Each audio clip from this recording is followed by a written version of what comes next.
Hola, hola a todas. Perdón, seguramente hubo un retraso o algo, por eso estaba ocupada el ID de Vivi, que con mucho cariño siempre nos presta.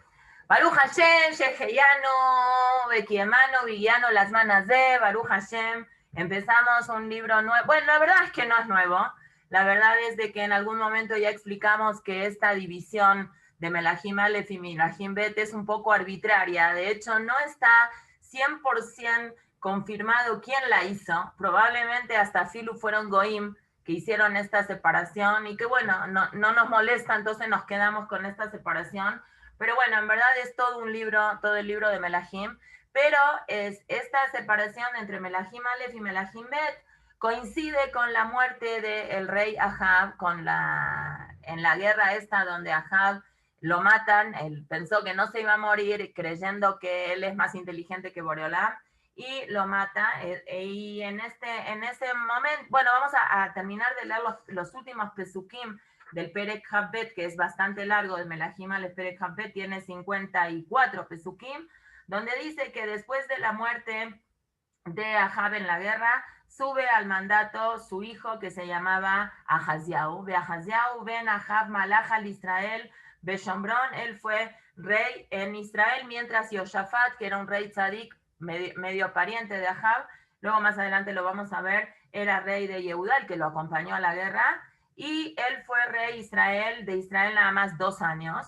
Vaya Sarra bene Hashem, y él se portó mal en los ojos de Hashem. Vayelech Bederech Habib, y fue en el mismo camino de su papá, Ubederech Himó, y de su mamá, Ubederech Yerobam ben Nevada Sherechtiet Israel, y en el camino de Yerobam. Es decir, aquí se nombra 3 personas muy, muy reshaim, que Ahaziau fue en el mismo camino de su papá, Ahab, de su mamá Izebel, y de Yerobam ben Nebat, el primer rey de Israel, que fue el que empezó con todas las abodot zarot, que él fue el que Ejetiet Israel, que hizo que el pueblo de Israel peque. Vaya abodet a Baal, veishtajabelo, y él hizo abodazara al Baal y se aposternó al Baal. Vaya et Hashem, y él hizo enojar a Hashem como hizo enojarlo a Hashem, su padre.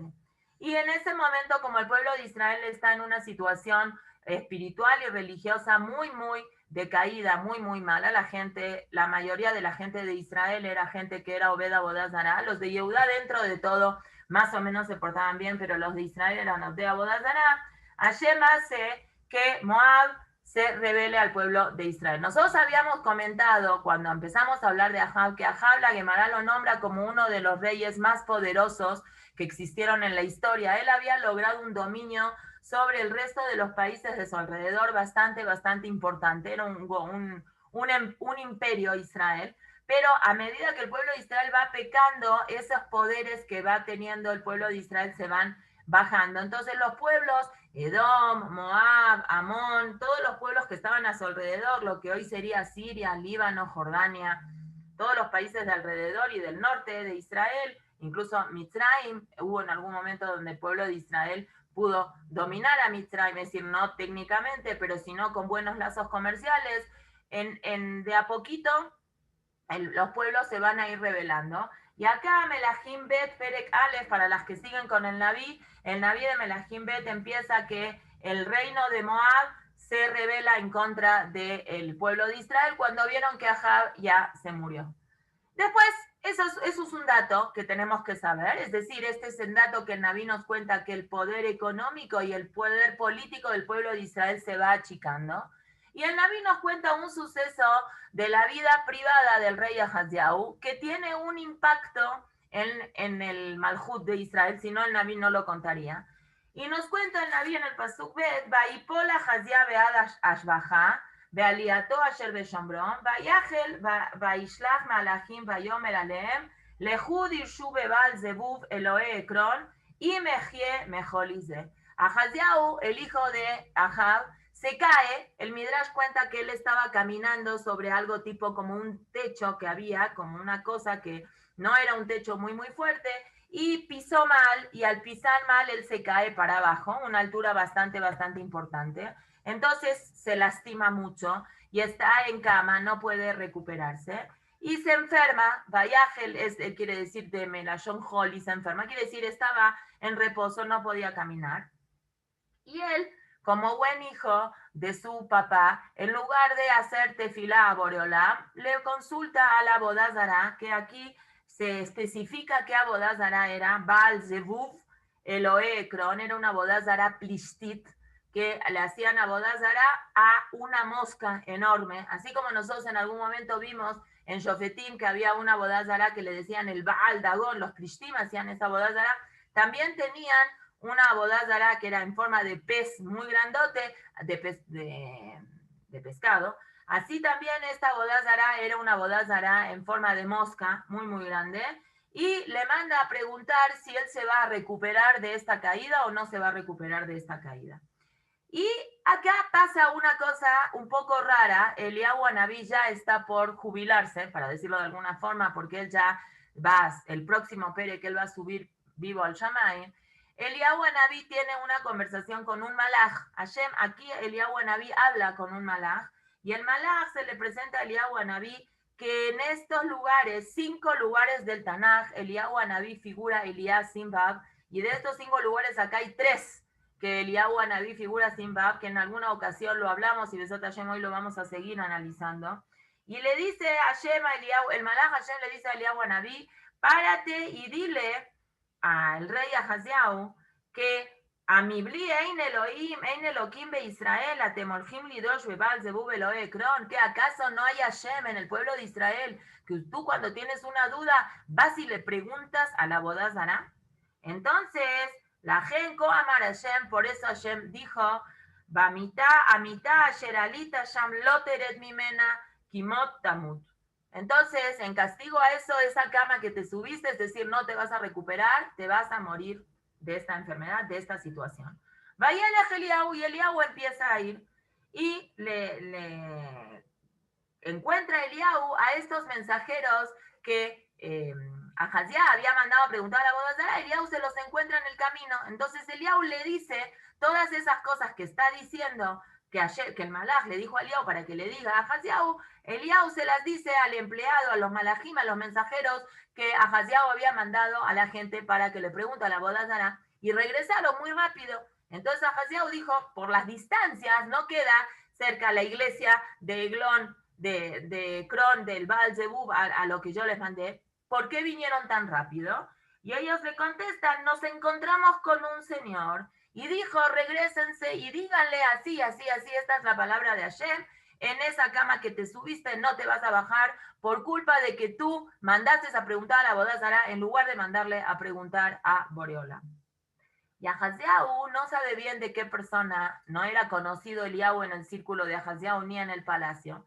Entonces Ahaziahu le dice, a ver, traten de describirme a esta persona que ustedes encontraron en el camino. Y le dicen, y voy a leer de adentro cómo es en el Pasuk Het, Vayombru Elav, estoy en Melahim Bet Perek Aleph Pasuk Het, y les dice, esta persona es una persona Baal Sear, es una persona que tiene bastante pelo, Vezor Or Aru Azur Bemotnav, y tiene un cinturón de piel amarrado en sus caderas, en su cintura. Entonces dice Ahaziahu, ya sé quién es. Vayomer Eliyahu Atishviu, él es Eliyahu Atishvi. Entonces él está muy nervioso porque se acaba de encontrar Eliyahu Atishvi con gente de él diciéndole que él se va a morir. Entonces manda un zar, un ministro con 50 soldados que van con ese ministro, se llama Zareh Hamishim. Ahorita vamos a ver en qué otro lugar del Tanaj también nosotros nos recordamos que alguien, la Torah habla de Zareh Hamishim, y lo mandan, y él está, Eliyahu Anabí está Berosh Ahad, en la parte, en la cima de la montaña. ¿Qué montaña era? Vamos a ver qué dicen Hazal. Entonces se le acerca a este ministro y le grita a Elisha Elohim, a Eliyahu Anabí, le dice, Amelech Diber Reda, el rey dice que te bajes. Esa no es forma para conducirse con Eliyahu Anabí. Entonces Eliyahu le manda a decir, si yo soy Isha Elohim, si yo soy un Nabí, que baje un fuego del Shamaim y te va a comer a ti y a tus 50 empleados. Y dicho y hecho. No regresan estos muchachos. Entonces Ahaziahu manda un segundo grupo de 50 ministro de 50 con 50, este grupo muy mal educado, en lugar de decirle a Melech Diber Reda, dijo a Melech Diber Mejera Reda, bájate rápido. Esas no son formas de hablarle a un Naví. Eliyahu a Naví contesta lo mismo y baja un fuego del Shamaim y se los come a los 51 personas que estaban ahí. Cuando el rey manda al tercer grupo, ya este ministro estaba bastante asustado y ahora sí aprendió a hablar con Derech. Entonces se le acerca, bueno, está Eliyahu Anabí en la cima de la montaña. Entonces él le dice, te pido por favor, a mí no me mates, por favor, ¿me puedes hacer un favor? Por favor, baja y habla con Ahaziahu. Ahaziahu y el rey quiere que vayas a hablar con él. Por favor, baja, pues yo soy padre de familia, estos 50 señores también, no nos vayas a matar a todos. Entonces le pide permiso a Hashem y viene un malaj y le dice, ven, no te va a pasar nada. De hecho, Eliyahu tenía sus reservas para ir porque tenía miedo que lo mate. Está ahí su mamá de él, Isabel sigue viva. Ahab estaba muerto, pero Isabel estaba viva, que es la mamá de Ahaziahu. Entonces fue con él y le dice lo mismo, las textuales palabras, por causa que tú mandaste mensajeros a preguntarle a la boda Zara.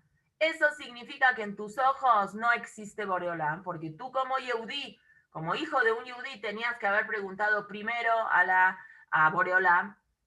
Eso no se hace. Entonces, esa cama que te subiste, no te vas a bajar y te vas a morir. Y efectivamente se cumple la palabra de Eliyahu Anabí y él se muere. Y como él nada más fue rey 2 años y se murió relativamente joven, él no tenía hijos, el rey que sucede a Ahaziahu es su hermano, no su hijo, que se llama Yehoram. Él empieza a ser rey después de él y el pasuk lo especifica, Kilo Ayalo Ben, porque él no tenía un hijo. Y las otras cosas que hizo Ahaziahu están escritas en el libro de Divrei Yamim le Malche Israel. Es decir, sus memorias están escritas. Ese es el primer Pérez. Y nosotros vamos a tratar de analizar un poquitito qué es esto lo que está pasando y qué está pasando en general. Entonces, primero vamos a ir paso a paso. ¿Qué representa esta boda zará de una mosca? La verdad está un poco raro que la gente le haga boda zará a una mosca. Meile que le hagan a boda zará, no sé, al sol, la luna, las estrellas, pero una mosca, ¿qué es? Entonces, Hazal, que siempre miran mucho más profundo de lo que nosotros vemos, nos dicen a qué se parece la mosca. Entonces, si buscamos en la Gemarot y en los libros de Torah, ¿qué representatividad tiene una mosca? La mosca se asocia generalmente a situaciones de tumá. Por ejemplo, nosotros vamos a ver más adelante, creo que en el Perek Dalet o en el Perek Hei, el Perek Dalet, que la Torah nos va a contar a nosotros un milagro que va a ser Elisha, el alumno sucesor de Eliyahu Anabí es Elisha, y Elisha va a recibir, gracias a que, bueno, vamos a verlo en la clase que viene, gracias a que él va a ver la despedida que va a tener Eliyahu de este mundo, que no fue una muerte, sino fue como un desprendimiento, fue una conversión, que Eliyahu Anabí como ser humano se convirtió en ángel. Esta situación Elisha la logra ver y en ese momento Eliyahu le dice, pídeme lo que quieras y yo, si te puedo, te doy. Entonces Elisha va a pedir que quiere tener el doble de Ruach HaKodesh que tenía Eliyahu. Y efectivamente se le hace y Eliyahu logra hacer 8 milagros y Elisha va a hacer 16 milagros. Dentro de los milagros que va a hacer Elisha, va a ser un milagro muy, muy parecido a como hizo Eliyahu Anabí. Así como Eliyahu Anabí revivió el hijo de la señora Tzorfit, que lo invitó a su casa y que con poquito aceite y con poquita harina le dio de comer a él, a su hijo de ella, ella era una señora viuda, y a ella misma. Es una situación bastante parecida, diferente. No había hambre aquí, y no era la ciudad de Tzorfat, era la ciudad de Shunem, donde generalmente Elisha era un naví que él no se quedaba en su oficina y si alguien quería hablar con él, iba a su oficina. Él recorría todo el reinado. Y cuando él iba generalmente a la ciudad de Shunem, siempre se hospedaba en la casa de esta señora, que era hermana de Abishag Shunamit, una de las que vimos en el principio de Melahim Alev, esa chica muy bonita que los empleados pensaron que si va a estar con David, va a estar mejor de su temperatura corporal. Bueno, al final fue una idea, no sirvió para nada porque David ni la vio, ni la miró, ni la tocó, ni nada. Entonces, esta señora, la Isha Shunamit, era su hermana, era una tzadeket, igual que su hermana, y le dijo a su esposo, ¿sabes qué? cada vez que viene Elisha a la casa, él se siente un poco incómodo porque nosotros tenemos que mover las cosas del estudio que tenemos. Vamos a hacerle un cuarto. Y le hacen un cuarto, no vamos a entrar en los detalles porque eso ya lo vamos a estudiar bellato, pero le hacen un cuarto. Elisha, como forma de agradecimiento de esta Hnasat Orjim tan bonita que hace esta señora con su esposo, le pregunta, ¿quieres que te bendiga? Bueno, ¿quieres que te dé algo? ¿Quieres que yo interceda en el gobierno por ti? Le dice Betoja Miano Llave, yo estoy aquí bien en mi pueblo, no necesito nada. Y su mano derecha de Elisha, que se llamaba Gehazi, se mete y le dice, esta señora ya lleva muchos años de casada y no tiene hijos, y Elisha va y la bendice, y este hijo, que al final resultó ser Habacuc Anabí, al final, cuando va a ser un poquito chiquito, se va a morir. Y Elisha lo va a revivir, parecido a lo que pasó aquí con lo que pasó con Eliau, que también Eliau revivió al hijo de la Tzorfit, Elisha va a revivir al hijo de la Shunamit. Pero bueno, todo esto no sé para qué lo dije. Entonces, por el Zebú, cuando ella le propone la idea a su esposo de hacerle un cuarto, a Elisha le dice, yo me di cuenta que Ish Elohim que Elisha es una persona que es Ish Elohim, es una persona santa, es una persona sagrada. Preguntan Hazal, ¿cómo supo ella que él es una persona sagrada? Porque nunca se le acercó un Zebú, nunca las moscas que estaban rondando, cuando daban vueltitas alrededor de la mesa, por todos lados, pero a Elisha no se le acercaba. Eso ella lo entendió que era una demostración de Kedusha que tenía Elisha.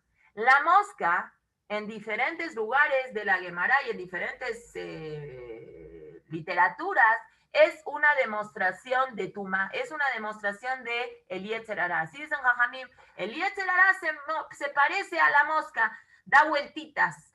También Amalek se parece a una mosca, dicen Hazal.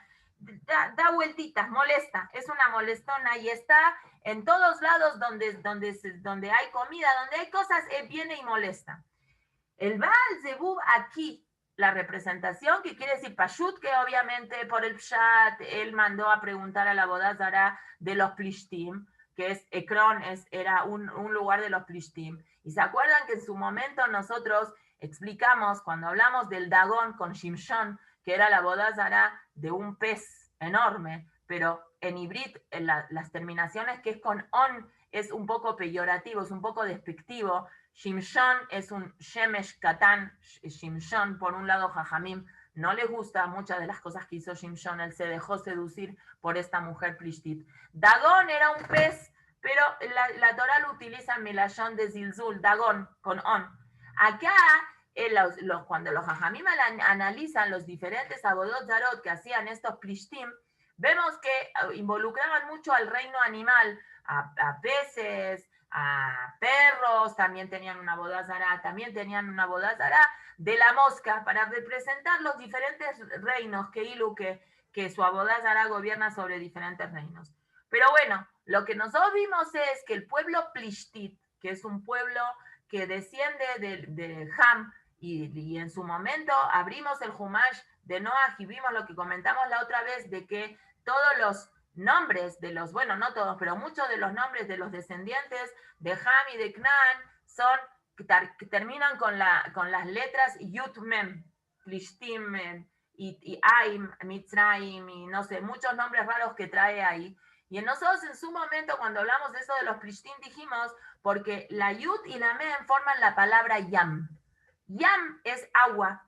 Y nosotros vimos en diferentes lugares, el Maharal, el Gaón Mivilna y diferentes Jajamim explican que el agua tiene una representación dentro de la materia, lo más material a la materia. ¿Por qué dice el Maharal? Porque el agua es el único de los elementos físicos que se adaptan al recipiente donde uno los echa.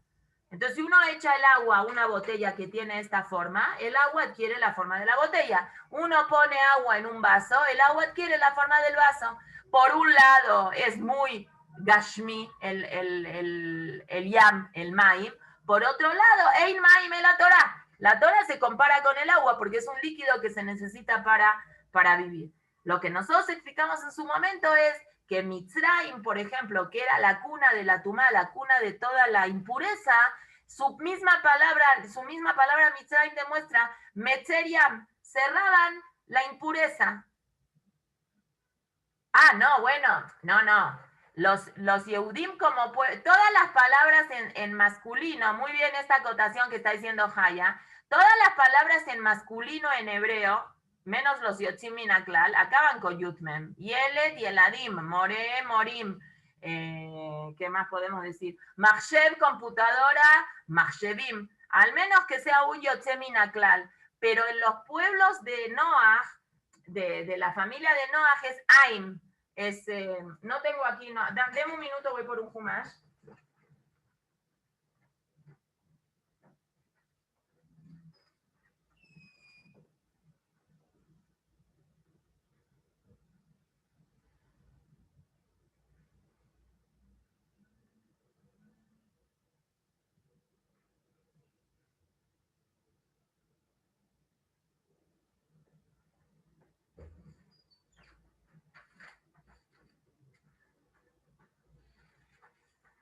Aquí está, perdón, tenía que haber traído el Humash, me olvidé.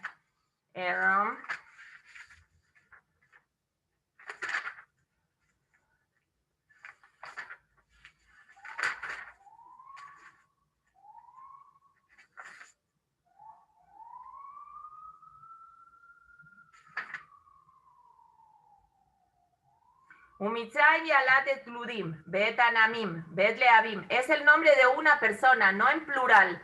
Son personas, cada individuo acababa con im. Bet Naftuhim, Bet Patrusim, Bet Kasluhim, Asher Yatzum y Sham Plishtim, Bet Kaftorim. Si todos estos son nombres, una sola persona se llamaba Plishtim, una sola persona se llamaba Kasluhim, una sola persona se llamaba Patrumim. Es una no sola. Plural. En plural todas las palabras en Zahar, menos los Yotzim Minaklal, que en verdad son Nekeba, pero pueden acabar con im. No sé, por ejemplo, Betza. Betza huevo es Nekeba en hibrid, pero es un Yotzim Minaklal, y si yo quiero decir muchos huevos, voy a decir Betzim, no puedo decir Betzot. Algunos son Yotzim Minaklal, no muchos, pero algunos. O al revés también, hay palabras en Zahar que su plural es en Nekeba. Por ejemplo, Kisé, que es Jaf Samach Aleph, es Zahar, es un Kisé Yafé, un Kisé Shahor, pero si yo quiero decir muchos Kisé, tengo que decir Kisaot, no se dice Kisaim. Haz un Yotzim Minaklal, pero acá era el singular. Entonces, Rabbi Tzadok, Cohen Milublin y otros cabalistas lo que explican es que ellos, esa terminación con im, que se parece a Yam, es una expresión de muy inmersos en la materia. Mitzrayim, que también viene de aquí, es Metzer Yam. Encerraron la materia. Ellos querían quedarse en la materia. Ellos no querían buscar una elevación espiritual dentro de la materia. Por eso Hashem escogió de todos los lugares para que Bnei Israel se vayan al Galut, un Galut que sea un Galut Mitzrayim, donde los Yudim puedan rescatar toda esa parte de la materia y poder transformarla en espíritu. El Baal Zevuv es una boda zara típica de los Plishtim, muy inmersos en toda la parte física, en todo lo que es la materia, y escogen idolatrar a la mosca, que de alguna forma en nuestra Ashkafá, la mosca es la representación del Yetzer Hará, del Satán, de Amalek, de donde busca, donde se pone todo lo feo. Ahí es donde se encuentra ahí esa abodázara, la representación de el Olam Hazé como Olam Hazé, sin cabida a que haya un Olam Abba, no encontrarle la parte espiritual a la parte física. Y él, de alguna forma, se hace el tonto y cree que esta abodázara de Zebub lo va a poder ayudar, sabiendo perfectamente que eso no pasa. Y en el camino, Eliyahu Anabí, en una de las podríamos decir que es la anteúltima presentación de Eliyahu Anabí en el Tanaj, porque bueno, Eliyahu Anabí va a aparecer más como el Mebaser la Geulá, en Inea Nojillo Leach la Gemet Eliyahu Anabí, cuando va a venir el Mashiach como el Mebaser la Geulá, pero ahora él como persona que está aquí en el Naví, se encuentra con una situación de completo alejamiento del rey de Israel, y está metido. Y se nos hace raro, porque si sabemos cómo el padre se muere, y sabemos de que al padre le advirtieron que no vaya a ese lugar de guerra, porque si iba se va a morir, y el padre Beise Sheutzad, en alguna parte de él mismo, él sabía que le iba a pasar eso, porque por algo se fue disfrazado. Pero bueno, había en ese momento, no podemos juzgar, nosotros trajimos esa Gemara que Menashe se le presentó a Rabashi y le dijo, no hables mal de mí, porque si tú hubieras estado en mi época, me hubieras agarrado la esquina de mi ropa y me hubieras sacudido y me hubieras rogado que te lleve a hacer Avodat Zará. Es una situación cuando el ser humano se encuentra muy metido en algo y se le hace muy difícil poder salir de esa idea equivocada, es lo que estaba pasando. Hay un Taná de Eliyahu, en un libro donde se cuentan varias historias de Eliyahu Anabí justamente. Taná de Eliyahu cuenta una historia que le pasó a Eliyahu Anabí muchos años posteriores a todo esto, que se encontró Eliyahu Anabí con un señor que había sido sobreviviente de una hambre. Había una hambruna en Eretz Israel muy grande. Y estaba ese señor casi ya muriéndose del hambre que tenía. Y tenía una Avodat Zará junto con él, un monumento chiquito, una Avodat Zará chiquitita. Entonces Eliyahu Anabí le dice, ¿por qué tienes mucho hambre? Si ¿quieres seguir viviendo? Le dijo sí. Entonces, di conmigo un pasuk, Shema Israel Hashem Eloheinu Hashem Echad. Entonces este señor le dice, no, a mí no me enseñaron así mis papás me enseñaron a hacer Avodat Zará, besó la Avodat Zará, se aferró a la Avodat Zará y se murió con la Avodat Zará en la mano. Es un cuento muy dramático, pero hasta dónde puede llegar el extremo de una persona. Este señor se entiende que sí quería vivir, no es que se quería morir, porque Eliyahu Anabí le pregunta, ¿quieres vivir? Y el señor le dice que sí quiere, pero tiene esa, no sé, ese arraigo, esa adicción, no sé qué palabra decirle, a lo equivocado tan fuerte, que a Filu que tiene la oportunidad de poder salir de ese círculo, no quiere salir de ese círculo y prefiere morirse con la Avodat Zará en la mano a asumir que si él va a aceptar que Shema Israel Hashem Elokeinu Hashem Echad y él va a vivir después de ese Shema Israel Hashem Elokeinu Hashem Echad, eso va a tener que generar en él algún tipo de cambio, alguna conducta diferente tiene que ser esa cuestión con él. Pero para algunos es muy difícil y así es lo que se hace. Y Eliyahu Anabí, como su carácter así fuerte, manda a decirle, obviamente por la palabra de Hashem, de que así no se hacen las cosas y no se puede vivir en un mundo de mentira. Y que si él consulta sus cosas con la Avodat Zará, la cosa no va a terminar bien.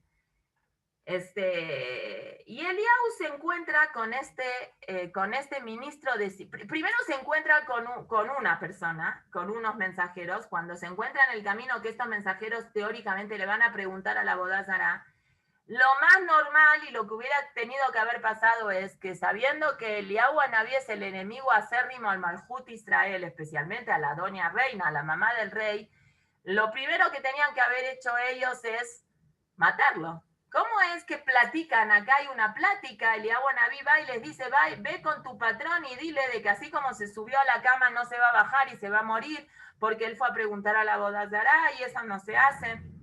No hay una actitud agresiva frente a Eliyahu Anabí. Es como que si se encuentra con una persona, como si fuera su amigo, va y regresa. Es como que Hashem les nubló la vista a este señor. Y vemos que Hashem hace este tipo de cosas en protección a los Nevi'im, a los Jajamim, cuando tienen que hacer un shlichut, no les pasa ningún daño. Cuentan sobre uno de los grandes del Hasidut, que se llamaba Rabbi Leib Saras, le pusieron el nombre. Iba a checar porque una vez había oído por qué se llama Rabbi Leib Saras. Su mamá se llamaba Sara, tenía un Zehut Meyuhat, no me acuerdo ahorita. Pero bueno, él era uno de los grandes del Hasidut. Y cuentan de él que una vez él fue a una ciudad y le mandan a decir, el Rabbi Leib le manda a decir a un Hasid de él que vaya con el feudal que estaba en esa ciudad, que quiere hablar con él. Y el Hasid le dice, Rab, me va a matar, tú haz lo que yo te digo. Y va este Hasid con este feudal y le dice, Rab Leib Saras quiere hablar con usted. Inmediatamente dejó de hacer lo que estaba haciendo, se pone su saco, hacía mucho frío, se sube a su carreta y va a hablar con Rab Leib Saras y cerraron la puerta, nadie supo bien en ese momento de qué hablaban. Salió, se fue a su casa y cuando llegó a la casa dijo, ¿cómo es que fui a hablar con este rabino? ¿Quién lo conoce, Bijlal, a este rabino? Qué raro, ok. Pasó el tiempo y hubo una acusación falsa en contra de los judíos que vivían en esa ciudad, una alilat dam. Los judíos estábamos muy acostumbrados a estas cosas. Desaparecía algún niño, mataban a algún niño y obviamente la culpa se la echaban directamente a los judíos. Hubo una acusación de alilat dam y Rav Leib Saras lo llaman los Yudim y le dicen, jajam, estamos pasando por esta situación tan difícil de esta de Alilatab. Entonces el Rab dice, vayan a decirle al feudal que vayan al mercado que está en la ciudad, que ahí van a saber qué hacer. Y ahí en el mercado encuentran a una persona, un goy, obviamente, con sus ropas manchadas de sangre, con signos de sangre, y lo encontraron que él había sido el responsable, nada más que él se había escapado de la ciudad al mercado que estaba en otra ciudad, o más alejado de esa misma ciudad, y le echó la culpa a los Yudim. Y todo esto fue gracias a que Rav Leib Sara, en el momento, Leib Saras, ¿no? Porque en Yiddish es como en inglés, de pertenencia se dice al final, se dio cuenta de que Beruach HaKodesh, el Rab, él ya había hablado con él en algún momento y había tenido ese impacto tan fuerte de la presencia de ese Rab en su vida, que cuando encontraron, se volvió a ver después con el Rab, dijo, este es el Rab. Es decir, como magias, como que se embrujó. También aquí el empleado de Ahaziau como que se embrujó cuando vio a Eliyahu, no reaccionó, no le dijo, ¿cómo tú eres un enemigo del Estado? Si te llevo con el rey, me van a dar un regalo, me van a pagar una recompensa. Él se embrujó, habló con Eliyahu como si no pasaría nada. ¿Y cómo lo describen a Eliyahu? A Eliyahu lo describen una persona que tiene mucho pelo y tiene un cinturón de piel. Esa es la descripción que el señor el mensajero hace de Eliyahu Hanaví. Bueno, y aquí tenemos varias preguntas. Y vamos a tratar de analizar, esperemos sí, Besat Hashem, que nos dé tiempo de poder analizar. La primera pregunta es, ¿por qué aquí figura Eliyahu Hanaví sin Vav? Nosotros sabemos, y eso está escrito en la parashá aquí me fijé en la parashá de Bejukotá y en Vaikra Perek Havav, Pasuk, Membet, que son las maldiciones y bendiciones que Hashem le da al pueblo de Israel. Hay en dos parashiot que hay bendiciones y maldiciones en Bejukotay, que se leen 2 Shabbatot antes de Shavuot, y en Kitabó, que se leen 2 Shabbatot antes de Rosh Hashanah. Y al final de las cosas estas, la serie de cosas que si el pueblo de Israel, que ya pasaron, todas estas cosas ya pasaron, dice en el Perek Havav Pasuk Membet, al final, termina bien, y dice,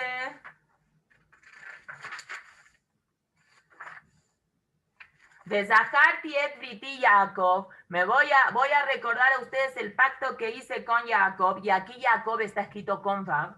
Beaf et Briti Yitzhak, y también me voy a acordar del pacto que hice con Yitzhak. Beaf et Briti Abraham, y también el pacto que hice con Abraham. Escor, me voy a acordar de Aretz Escor, y también me voy a acordar de la tierra. Viene Rashi, dice, Jacob con Vav, de Hamisha Mekomot Nichtav Male, en 5 lugares Jacob está escrito con Vav, de Eliyahu Haser, y en 5 lugares Eliyahu, que debería de terminar de escribirse con Vav, está escrito Eliah sin Vav. Jacob, ¿por qué? Porque Jacob natal ot mishmoshel Eliyahu erabón. Jacob le robó a Eliyahu la letra Vav del nombre Eliyahu, se la llevó Jacob para ponérsela en su letra, que sea como un erabón, que sea como una garantía que va a venir y va a Eliyahu Hanaví, no te hagas el loco, le dice Jacob, no te olvides que tú tienes un compromiso de ser el Mevaser a Geulá. Entonces, para que cumplas con tu palabra, Jacob le robó a Eliyahu Hanaví la letra Vav, para que cuando Eliyahu Hanaví la quiera recuperar, primero antes de poder recuperarla tiene que avisar la Geulá, tiene que venir el Mashiach. Entonces, bueno, ¿por qué 5 podrían preguntar? Entonces, de que ni me valea Tosafot, y el sistema Jajamim y otros Jajamim explican, 5 representa Shem Hashem, 5 son los Hamishah Hunshet Torah, etc. Pero de los 5, aquí en esto, porque ya va a acabar la vida, de la presencia de Eliyahu Anabí de manera abierta, aquí hay 3 con Eliyahu. Entonces, vamos a tratar de analizar por qué debe de haber algo acá que Eliyahu Anabí está haciendo o va a hacer, que tiene que tener algo que ver también con la Geula. La segunda pregunta que surge aquí es, ¿qué es eso de matar a personas? Está matando a 102 personas, Eliyahu Anabí. Las mira, la quema con los ojos y se mueren estas personas. ¿Y qué es esta descripción que hace el Naví aquí? Que Eliyahu Anabí era muy peludo, Baal Sear, y tenía un cinturón de piel, que es de especial este cinturón de piel o el pelo. Tenemos que entender estas cosas. Pero bueno, antes de entender estas cosas, es un detalle bonito que leí leyendo el pasuk este de Beafet Briti, a Jacob Escor, Beafet Briti, Isaac Escor, Beafet Briti, Abraham Escor. El orden está a la inversa. El pasuk parecería que debería de decir que primero voy a recordar el pacto que hice con Abraham. Si no funciona, voy a recordar el pacto que hice con Isaac. Y si no funciona, voy a recordar el pacto que hice con Jacob. Pero el pasuk está a la inversa. Primero recuerda a Jacob, después recuerda a Isaac y después recuerda a Abraham. Entonces los Jajamim, Rashi trae en la explicación de que esto es que si Jacob era más pic sus hut por él, que se lo perdone, y si no es más pic por él, entonces vamos a meter el zehut de Isaac. Y si no es más pic, si no es suficiente el zehut de Isaac, vamos a meter el zehut de Abraham. Pero entonces entre los 3 sí tiene que ser. Entonces cuentan una anécdota sobre este pasuk, que cuando el Rabbi Jacob Shapira Milublin, el que inventó la idea, el que fundamentó la idea del Daf Yomi, él hizo una yeshiva que se llamó Yeshivat Jajme Lublin, en la ciudad de Lublin, en Europa. Entonces, cuando él hizo el Hanukat Abayit de esta yeshiva, él contó, el Hanukat Abayit de la yeshiva fue el 3 de Sivan del año Tafresh Sadik, si no me equivoco, las que fueron al Sium Ayaz a lo mejor les habrán dicho y habrán leído ahí, que tiene que ser más o menos, sería como 1900 y pico, principios de 1900. Entonces él habló, ahí invitó a muchos tzadikim, al Admur de Gur, estaba también ahí al Admur de Tzokochov, yo qué sé, muchos Admurim, muchos Rabanim estaban ahí. Y el Rab dijo, yo quise, antes de hacer la inauguración de la yeshiva de Jajme Lublin, quise invitarlos a ustedes, pero también fui al Beta Kebarot de Lublin a invitar a los tzadikim, a los grandes tzadikim que existieron en la ciudad de Lublin. Pero no sabía a quién invitar primero, si a los últimos tzadikim que fallecieron, es decir, a los más contemporáneos de nosotros, o a los rabanim que ya tienen muchos, a lo mejor 100 o 200 años de haber fallecido. Entonces se me ocurrió este pasuk, el pasuk este que Besajate, Afet, Briti, Jacob. Primero empezó por Jacob, después siguió por Isaac y después sigue por Abraham. De hecho, el hecho de que empiece el pasú con Jacob, vemos de que Jacob, el misayón duro que tuvo Jacob, aparte de la venta de su hijo Yosef, es que tuvo que salirse de Eretz Israel y morirse en Jutz Laaretz. Jacob es la esencia del galut, del exilio que nosotros estamos viviendo hoy en día, es la representación. Por eso el pasú que empieza con Jacob, que debería de Boreolar, nosotros le decimos a Shem, deberías de ya mandarnos el Mashiach, nada más Bizhut de Jacob, del hecho de todo el galut tan largo que estamos viviendo. Entonces el Rab contó de que entra el Beta Jaim ahí en Lublin y dijo, ¿qué hago?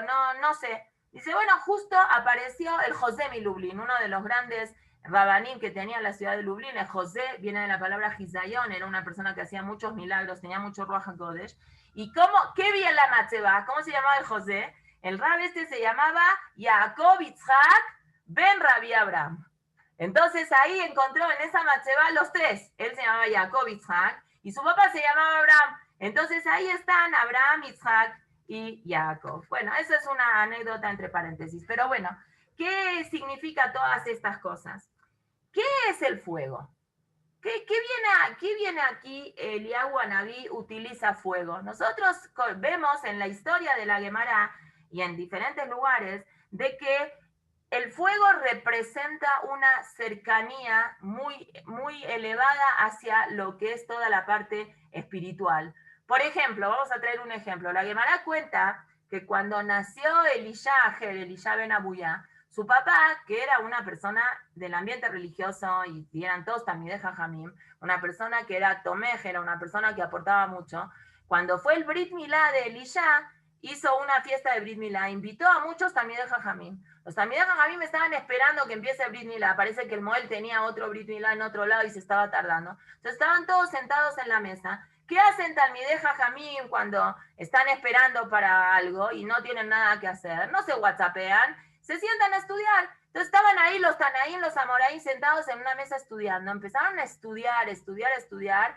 Rodeó la mesa, bajó un fuego grande y rodeó la mesa. El papá de Elisha, el señor Abuyá, se asustó y le dijo a los Talmidei Jajamim, ustedes vinieron a incendiarme la casa, ¿qué están haciendo? Él dice, no, nosotros estamos estudiando Torah, no te preocupes, este es un fuego que no lastima. Algunos opinan de que en base a eso el papá, el señor Abuyá, dijo, si así se llama ser un Talmid Jajam tan grande, yo quiero que mi hijo sea un Talmid Jajam. Como que la orientación en la educación de Elisha no fue 100% Leshem Shamayim, y algunos le acachan que por eso Elisha no terminó tan bien como tenía que haber terminado. Obviamente que si ese no es el único motivo, habrá sido ese un granito de arena más, Elisha tenía libre albedrío, podía haber hecho Teshuvah cuando él hubiera querido, él por su decisión lo hizo así.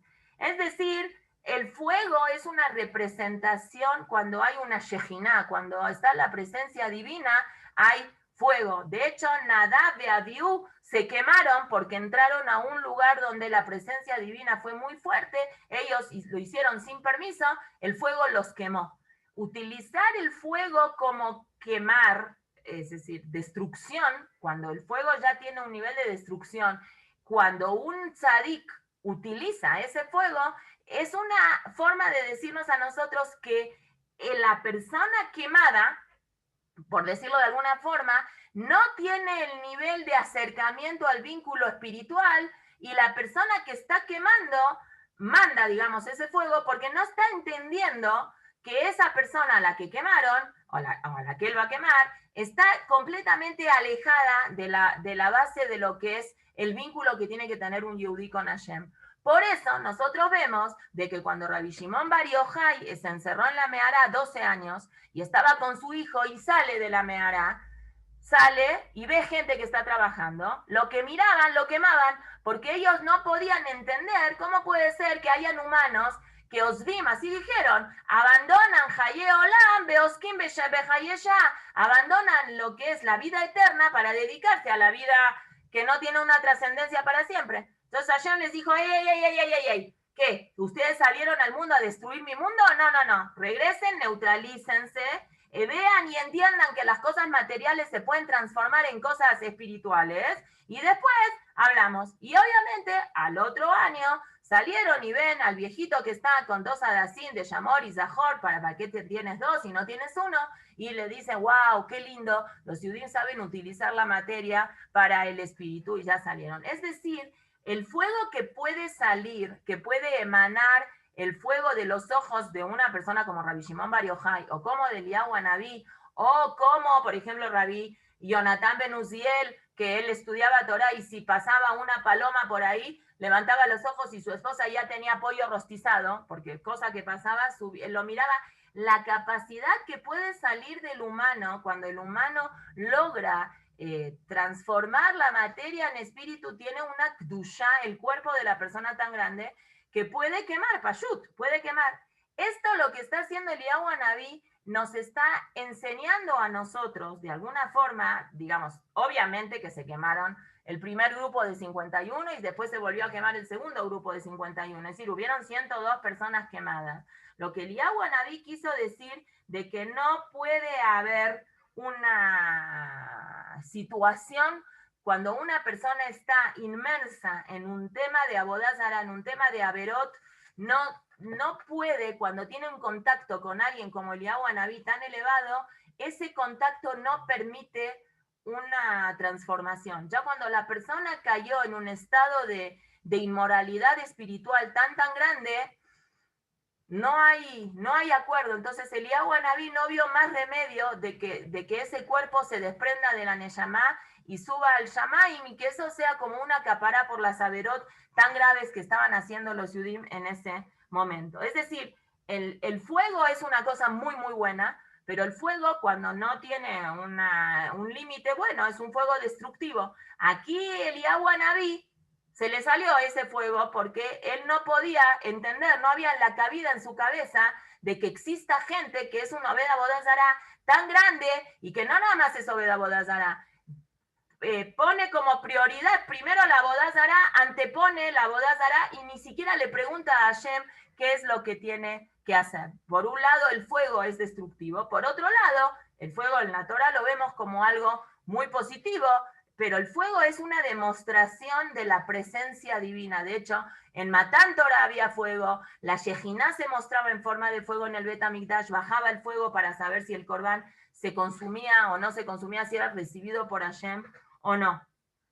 Nosotros vemos de que hay situaciones en las cuales el fuego destruye, como aquí, Eliyahu Anabí utilizó el fuego que salía de sus ojos, salía de su mismo cuerpo. De hecho, como dice el pasuk, Tered Eshmina Shamaim, que baje un fuego del cielo y que los queme, y el fuego ese obedeció la orden de Eliyahu Anabí. Es una situación muy difícil a veces poder entender, de Gedolim, de grandes, de que pidan fuego para lastimar a otra persona, pero eso es algo que les salió, es decir, fue algo muy fuerte para Eliyahu Anabí ver que él ya está acabando su mandato, ya está por terminar su función en este mundo físico, y él no pudo lograr todavía que la gente cambie su switch y se acerque más a Boreolam. Rabbi Shimon Bar Yochai, por ejemplo, que fue un Taná mucho más posterior a Eliyahu Anabí, no podemos compararlo porque Eliyahu Anabí es un Naví, los Tanaim y los Amoraim no eran Nebim ni nada, pero digamos, comparativamente con él hablando también, el Rabbi Shimon Bar Yochai llegó a un nivel de desconexión en el mundo físico tan grande, que el estar encerrado 12 años, y que estudiaba Torah todo el tiempo y nada más él interrumpía para estudiar Torah, para hacer tefilá, hasta el punto de que los Jajamim lo hubieran liberado a Rabbi Shimon Bar Yochai de decir tefilá, porque los Jajamim lo describieron a Rabbi Shimon Bar Yochai como Torató Umanutó, que él era todo el tiempo estaba estudiando Torah. La Torah de él era una Torah tan fuerte, por eso él llegó a poder hacer el Zohar, que él tenía esa fuerza en sus ojos, de esa dimensión tan grande de ver el mundo de una manera muy, muy diferente. Bueno, entre paréntesis, una vez leí por qué él, cuando estudiaba Torah, se quitaba la ropa, se ponía la ropa para decir tefilá, y para poder estudiar Torah y la ropa no se le desgastara, se cubría, se metían adentro de la tierra y se cubrían toda la tierra, y nada más su cabeza se veía para que no se vea la desnudez de su cuerpo. De hecho, eso le provocó a él muchas llagas y muchos sufrimientos en la piel, que entre paréntesis creo que alguna vez lo comentamos, que su suegro, que era Rabbi Pinhas Ben Yair, cuando lo fue a ver después de 13 años, que nadie sabía de él si estaba vivo, si estaba muerto, porque él no le contó a nadie, ni siquiera a su propia esposa, porque tenía miedo que... En un principio, cuando él se escapó, sí, la esposa estaba escondida en otro lado y le llevaba de comer, pero él tenía mucho miedo que un día los romanos la sigan, la torturen y le hagan cosas para que ella diga dónde está, y ponía en peligro a ella y a él mismo. Entonces ya desapareció, nunca dijo nada. Cuando regresó y se le hizo una fiesta y todo, Rabbi Pinhas Ben Yair quería mucho curarlo a él, todas las llagas y todas las lastimaduras que tenía en la piel, y Rabbi Pinhas, cuando vio el estado de la piel de su yerno, empezó a llorar, y la sal de las lágrimas de Rabbi Pinhas le caían en las llagas a Rabbi Shimon, y Rabbi Shimon le estaba doliendo. Entonces Rabbi Shimon le pregunta a su suegro: Ami, Shver, ¿por qué estás llorando? Entonces Rabbi Pinhas le dice: ¿cómo no voy a llorar? Mira tu piel, lo que te quedó. Ah, le dijo, eso no es para llorar, eso es para reírse. Es un zhut. Gracias a estas llagas yo llegué al nivel de superación espiritual tan grande que tengo ahorita. No lo veas como algo triste, velo como una inversión, como una cosa que es buena. Ok, ese es entre paréntesis. Cuando uno está en un estado de estudiar Torah tan elevado, no necesita de las ropas, es decir, el propio cuerpo de la persona se transforma como si fuera una parte espiritual y la persona no necesita hacer ninguna mejizá. De hecho, por ejemplo, hay una Gemara que dice, que un jajam dice, en mi ciudad, en mi casa, como dice, así, en mi ciudad, en mi ciudad mi nombre dice de mí, pero cuando no estoy en mi casa, mi ropa habla de mí. Eso es algo que se trae mucho en los shurim de Tzniut y eso, que la ropa que uno usa dice qué tipo de persona uno es. Por ejemplo, no sé, en el hospital uno puede definir quién es el médico, quién es la enfermera por la indumentaria que tiene, pero en la casa del médico, o en los vecinos del médico, o en la cuadra donde vive ese médico, no necesita ese médico tener bata. Ya se sabe que él es el médico, aunque esté en playera y en short, la gente que está ahí lo conoce, pero alguien que no lo conoce piensa, imagínense, bueno, hoy los médicos muchos atienden sin bata, pero en un hospital uno no podría definir quién es médico y quién no es médico si no trae una bata que lo defina. Lo mismo es en el tema de la kedushá y la parte física y la parte espiritual que tienen las personas. En este mundo nosotros necesitamos de una mejizá, la separación de la neyamá con el cuerpo, y la reacción que tenemos frente a las cosas espirituales viene vía una cosa espiritual, y nuestro trabajo es transformar nuestro cuerpo en espíritu. Pero en el Olam Abba, en el Gan Eden, ahí no se requiere de ninguna ropa, no se requiere de ninguna cosa, es el Olam Aneyamot, el Olam Aemet. Cuando viene la Neyamá a este mundo, entonces tiene que revestirse esta Neyamá Kedoshá en un cuerpo, que viene a ser como la ropa que tiene la Neyamá en el cuerpo de la persona. Ok, entonces Eliyahu Anabí le pasa una situación parecida a lo que le pasó a Rabbi Shimon Bar Yochai. Él no puede entender cómo hay gente que está tan alejada de la llave de vida que es la Torah, y sin un control mira esta cosa, mira al matzab, a la situación de la verá de la persona, y la quema. Él no entiende cómo puede ser que haya gente que esté tan alejada del camino de Hashem. Pero nosotros vemos que en el proceso de Eliyahu Anabí hasta ahorita van pasando cosas que se parecen mucho a la situación de la llegada premesiánica. Acá Eliyahu Anabí está en una montaña. ¿Qué montaña es? Que es Rosh Ahar, la cabeza de la montaña. Hay mahloket entre Jajamim qué montaña era. Algunos opinan que era Har Sinai y algunos opinan que era Har Moria, donde estaba el Bet HaMikdash. Es dos opiniones completamente contradictorias. El Har Sinai está fuera de Israel, el Har Moria está dentro de Israel. El Har Sinai es el más chaparrito de todas las montañas. El Har Moria es una montaña de Sarabait, es donde estaba el Bet HaMikdash.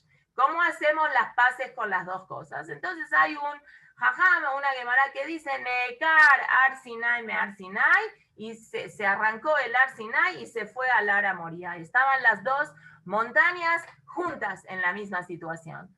¿Cómo es que pueden estar dos montañas que parecen completamente diferentes y distintas juntas? Entonces, lo que los jajamín tratan de explicar para hacer las paces entre la idea es que Har Sinai es el lugar, es una montaña baja, se encuentra en el desierto. Y Har Moria es una montaña alta porque se encuentra en Jerusalén. Depende de cada uno, la vida de que cada uno tenga, si uno quiere ser una montaña alta o uno quiere ser una montaña baja. ¿Qué es la altura o la chaparrez en el mundo espiritual? La altura es alguien que trabaja consigo mismo, que tiene valores, que tiene midot, que tiene un trabajo espiritual de crecimiento. Eso transforma a la persona en una montaña alta. Eso es Jerusalén. Jerusalén es un lugar alto, es un lugar montañoso. O puede ser una situación de una persona que viva en un lugar que sea él una persona baja, que esté en un desierto, que esté en un lugar donde no hay Torah y mitzvot. y él se deja llevar de alguna forma por la presión de la gente donde él vive, y no logra él tener ese trabajo espiritual sobre él mismo. Cuando acá el Naví dice que es el Rosh Ahar, es la montaña, es una montaña especial, uno puede hacer de uno mismo qué montaña uno la puede hacer especial. Afilo en circunstancias de la vida de uno, como es en el desierto, hay montañas en el desierto, hay una montaña chaparrita que Hashem la escogió, que sea esa la que dé la Torah. No necesita a veces uno, si uno puede estar en Yerushalayim, en Ara Moria, mejor. Pero a veces uno estando en el desierto, estando en un lugar donde aparentemente las cosas no están bien, no hay tanta kedusha, no hay tanta espiritualidad, uno puede transformarse en un Ar Sinai estando en un mismo desierto. Por eso es que este mahloket que parece tan raro, en verdad no es tan raro. A veces uno puede estar en Jerusalén y a veces uno puede estar en el Ar Sinai, o a veces uno puede estar en los dos lugares, en los dos lugares juntos, y puede hacer de un Ar Sinai un Ar Amoría. Ok, lo que quiere decir, lo que queremos decir acá es que esto acompaña a esta idea que tiene Eliyahu Hanaví de toda esta situación espíritu-materia, espíritu-materia. Seguimos más adelante. Otra cosa más de espíritu-materia. ¿Cómo lo describen a Eliyahu Hanaví? Tiene mucho pelo y tiene un cinturón Ezor Or Azur de Motnav. Tiene un cinturón de piel que está alrededor, que lo envuelve a él alrededor de su cintura. ¿Qué representación tiene esto? Entonces, nosotros vamos a ver que Pirkei de Rabbi Eliezer dice, ¿de dónde era este cinturón que tenía Eliyahu Hanaví?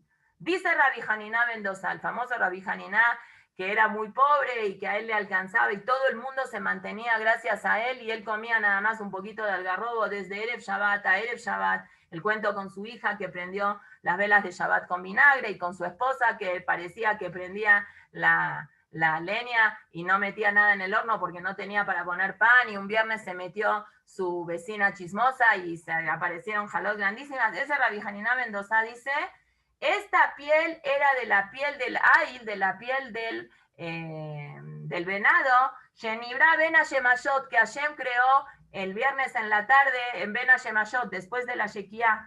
Sheshahat Oto Abraham Avinu Bakedat Yitzhak, que Abraham Avinu lo mató este ail especial en la Kedat Yitzhak. Lo Yatza Mimenu Dabar Levatala. De este ail todo se usó, todo el cuerpo del ail se usó, no quedó ningún miembro de este ail que no fue usado en algún momento de la historia. Por ejemplo, Efrosh el ail uyesot al gabea misbea hapnimi. La ceniza que se consumió el corbán que al final Abraham vino, en lugar de matar a su hijo, mató a este ail, esa ceniza se quedó en donde fue el Mizbeach, donde iba a ser este lugar donde él hizo a Kedat Yitzhak en Ara Moria, donde en un futuro iba a ser el Bet HaMikdash. Se quedó ahí enterrada y en ese mismo lugar, después de muchos años, de 480 años que los judíos salieron de Mitzrayim, Shlomo HaMelech empieza la construcción del Bet HaMikdash y sobre ese lugar, 480 más 8, 488 años, el Mizbeach estaba ahí en ese lugar donde fue más de 400, porque 480 es de que los judíos salieron de Mitzrayim y esta la Kedat Yitzhak fueron antes. Entonces, muchos años antes, póngale 480 más 80, como 1200 años antes estaban la ceniza del Bet HaMikdash, la ceniza del venado puesto como base para que sea ahí el Mizbeach del Bet HaMikdash. Gideail, Gidim, ¿cómo se dice en español Gidim? Tendones. Los tendones del ail, los músculos del ail, Elo Azarani Mim Shelkinot Sheaya David Menagen Baem, se convirtieron después en las cuerdas del quinor, del violino, del arpa que David Amelech tocaba cuando era rey. Orosh el ail, la piel de este venado, U Ezor Motnav Shel Eliyahu, es el que usó Eliyahu Anabí para hacerse ese cinturón que él tenía, Zahur Latov, recordado para bien. Seguimos, Shnei Karnav del Ail, los dos cuernos del Ail, el Shel Small, el cuerno de la izquierda, lo usó Moshe Rabenu para tocar el shofar en Har Sinai, porque dice el pasuk Veikola shofar, y el cuerno de la derecha, Ugadol Milasemol, que es más grande que el cuerno de la izquierda, va a hacer que el Mashiach va a tocarle a Titlabó, como dice el pasuk, y Takabe Shofar Gadol. Cuando el Mashiach venga, va a tocar ese shofar tan grande. Vemos nosotros aquí que dentro de todo lo que es el Ail, Eliyahu Anabí tiene que ver con todo lo que es aquí, lo que representa el Ail. Eliyahu Anabí, como me va a hacer a Geulá, no dice si él es el que va a tocar el shofar cuando venga el Mashiach, pero él va a estar cuando se va a tocar el shofar cuando venga el Mashiach. Y hay un shofar que va a ser cuando Eliyahu Anabí avise que va a venir el Mashiach. Allá va yo Maui, Takaba, Shofar, Gadol, Bebau, Moshim, Beatzion, Lishpote Taresa, Beaitala, Shema Meluja. Todo eso en la época mesiánica, cuando Eliyahu Anabí va a participar en eso. Por otro lado, el otro cuerno habla de Matan Torah, de cuando Hashem le va a entregar la Torah al pueblo de Israel, que también va a haber un shofar. Y aquí vemos que Eliyahu está parado, está sentado en la cima de un ar, que hay algunos jajamín que opinan que era Har Sinai, que era el Har Sinai donde Hashem dio la Torah al pueblo de Israel. Y vemos que hay una relación entre Eliyahu y Jacob también en Matan Torah, que Jacob le roba la baba a Eliyahu, que aquí, y en esta situación Eliyahu está sin la baba que le robó Jacob en 5 veces, como para una protección, un erabón, una garantía de que va a venir el Mashiach. Y esto, ¿y qué pasa con los korbanot normales? Aquí dice el Efer, es el antecedente de que va a venir un Bet Hamikdash, la ceniza del korban que Abraham vino a hacer. ¿Qué se hace con los korbanot? Es un detalle interesante, cuando los Kohanim hacían korbanot en el Bet Hamikdash, habían korbanot que se consumían una parte, habían korbanot que esa parte, una parte la consumía Hashem, bueno, no Hashem, sino el evento del korban, otra parte se le daba a los Kohanim. Pero había un korban que era completamente consumido por el fuego, y el Kohen no tenía ningún provecho de eso. ¿Qué korban era? El korban Olá, que fue el korban que fue en la Kedat Yitzhak. Pero la piel, de ningún korban la piel se consumía. Es decir, al animal, para presentarlo delante de un korban, se le quitaba la piel. Y esa piel, ¿por qué se quitaba? ¿Cuál es el motivo que se quitaba la piel? Explican los jajamim que ¿qué es la piel en el cuerpo de la persona? La piel es la parte del cuerpo que se ve. Es lo que tiene contacto con la parte externa. Todos los órganos internos son internos, no se ve la parte de abajo de la piel, los músculos. Si abrimos si hacemos un corte, abajo de la piel hay venas, hay sangre, hay tejidos, todo eso no se ve. Lo único que se ve, ustedes me ven a mí, yo no veo a ninguno de ustedes, pero bueno, Jaya se mostró un ratito y ya se escondió otra vez. Todo lo que uno ve de la otra persona es piel. ¿Qué representa filosóficamente la piel? ¿Qué es lo que la piel representa? ¿Cómo se dice piel en hibrit? Or, Ain, Vav, Resh. Si yo cambio el orden de la palabra Or, Ain, Vav, Resh, y pongo la Resh, después la Vav y después la Ain, ¿qué se forma la palabra Roa? O Ra. Si escribo Or sin Vav, me queda Ra, me queda lo que es lo malo. ¿Qué representa? No es que la piel se llama la Haz de Shalom, es una representación. ¿Qué representa la piel? La piel representa el contacto que tiene la persona con lo físico. La piel es la que tiene el sentimiento de tocar, los nervios están en la piel. Con la piel uno percibe el mundo externo, el mundo físico. Y está en manos de la persona qué va a hacer con esa percepción. De por sí hay una tendencia que el hecho que la piel, siendo un órgano, bueno, no siendo un órgano, siendo algo que se ve, que tiene contacto con lo externo, lo más probable es que nos haga a nosotros jalar y ver cosas que no tenemos que ver y hacer cosas que no tenemos que ver. De hecho, la interacción de las letras Resh Ain Bichlal en el idioma hebreo es algo que tiene una connotación que hay que tener cuidado. Por ejemplo, el verbo le'arer, ayin resh, que es que una persona, irurea verá, que despierta la voluntad en la persona de hacer algún tipo de averá, es ayin resh. Metzorah, ¿no? Metzorah.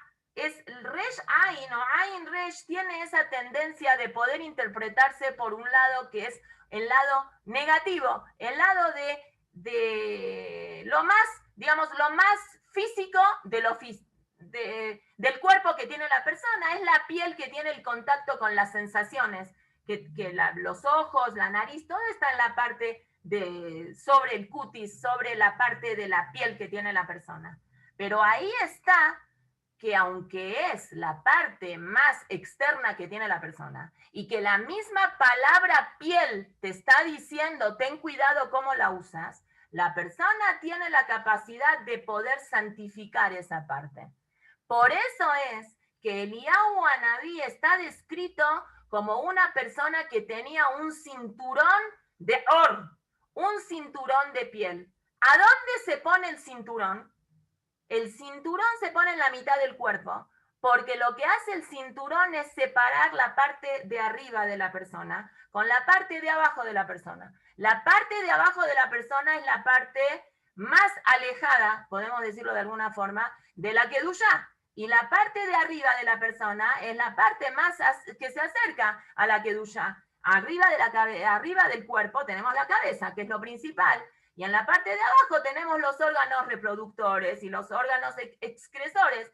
Entonces, alajá, técnicamente alajá es, los hombres deben de ponerse un cinturón cuando rezan, porque tienen que tener algo que separe la parte de arriba con la parte de abajo. Hasidim no les alcanza el cinturón, entonces usan otra cosa que se llama gartel, que ustedes lo habrán visto, que es como un cinturón de tela que se ponen alrededor, no sé si vieron en Estados Unidos, en Israel Hasidim, que se lo ponen cuando rezan, se ponen un cinturón que se da varias vueltas, tiene un número especial, creo que son no sé cuántas vueltas, que tiene que ver con Shem Hashem, y tienen flecos que caen de los lados. Seguramente vieron Hasidim que usan gartel, se dice en Yiddish gartel, para hacer tefilá, porque no, dicen no es suficiente con un cinturón normal. Gente que no sigue la filosofía hasídica, con el cinturón normal es suficiente. Pero para hacer tefilá hay que separar las dos partes del cuerpo. ¿Qué te quiere decir esto? Quiere decirte, tú, Yehudí, tienes la capacidad de dividir. Tienes la parte de arriba de tu cuerpo que es muy santa y tienes la parte de abajo de tu cuerpo que no es tan santa, pero tienes que separar las cosas y saber cuándo usar cada una de los miembros de tu cuerpo. Ezor, ¿cómo dice el pasuk aquí? Dice Ezor or azur bemotnav. Ezor es envuelto. En hibrit Ezor es como un lashon de gvurá.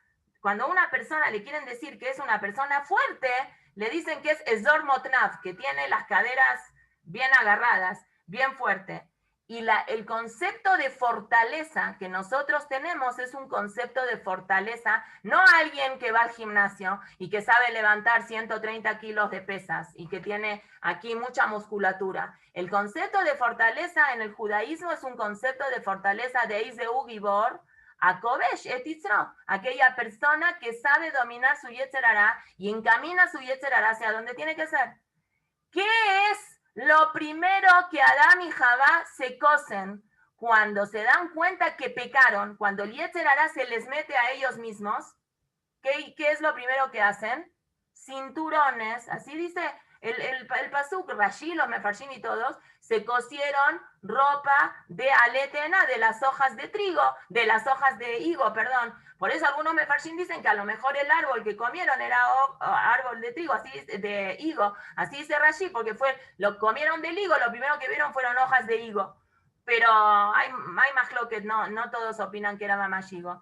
¿Qué se cosen ellos? Así dice la Torah, Jagurot, cinturones, se cubrieron los órganos que para ellos era ya morboso en la mujer y en el hombre que es abajo, ¿sí? Ahora, ¿qué hizo Hashem? ¿Qué les cosió Hashem? Kutnot or. Les cosió ropas de piel. ¿Qué es eso, ropas de piel? Hasta ahora, Adán y Jabá, para ti el cuerpo desnudo no era nada. Y para Adán y Jabá, las partes que nosotros acostumbramos hoy a cubrir eran igual que las manos y la cara. No había morbo en eso. Pecaste, te metiste el Yetzer Hará adentro, ahora tienes que cubrir tu piel. ¿Qué es el lebush? ¿Qué es la ropa? La ropa, ¿qué nos cubre a nosotros? Nos cubre la piel, nos cubre el cuerpo, pero lo que toca la piel con la ropa es la piel, no es otra parte del cuerpo que se cubre. Entonces vienen los jajamim y te dicen, está en tus manos y en tu posibilidad, ¿qué vas a hacer? ¿Es kutnot or con ain o es kutnot or con alef? Rabbi Meir Balanés decía, hay que leer kutnot or con alef. En verdad, la Torah dice kutnot or es de piel. Era piel, algunos dicen era piel de borrego para que estén calentitos, o era esa que se cubre la uña que cubría todo el cuerpo y nada más en recuerdo a eso quedó las uñas. Hay dos lugares en el cuerpo de la persona que cuando uno se los corta no le duele. Son las uñas y el pelo, ¿no? Y las dos cosas cuando uno se las corta tiene que hacer netilá, porque son cosas que tienen una representación en parte un poco negativa de lo que es. Ahora, ¿por qué el pelo también? ¿Cómo se dice pelo en ibrit? Se'ar, sin ain resh. Volteo la resh con la ain es ra. No es que el pelo es malo, pero el pelo, al tener esa connotación que llama la atención, etcétera, etcétera, también tiene ahí metido una parte donde el Yehudí tiene que, le kadesh, tiene que santificar. Eso es lo que hace Eliyahu Anabí. Eliyahu Anabí, el Nabí aquí lo está mostrando como una persona que ya logró esa elevación espiritual. Tiene mucho pelo, bien, y tiene un cinturón que él logró santificar su cuerpo a un nivel tan grande que el Pérez que viene se va a convertir en un ángel. Eliyahu Anabí era un humano, era una persona de carne y hueso, y él logró trabajar con él mismo a un nivel como Moshe Rabenu, que llegó a un nivel tan grande de poder transformar la materia en espíritu. Eso es lo que Jajamim nos enseñan ahorita. Y el miércoles que viene, Besat Hashem, perdón que me retrasé, vamos a hablar un poco de qué significa el ministro este de 50, qué significa el número 50 y a qué equivalencia tiene. Y Besat Hashem hablar cuando Eliyahu Anabí va a subir al Shammai. Muchas gracias, perdón. Gracias, Mora. Bye, bye.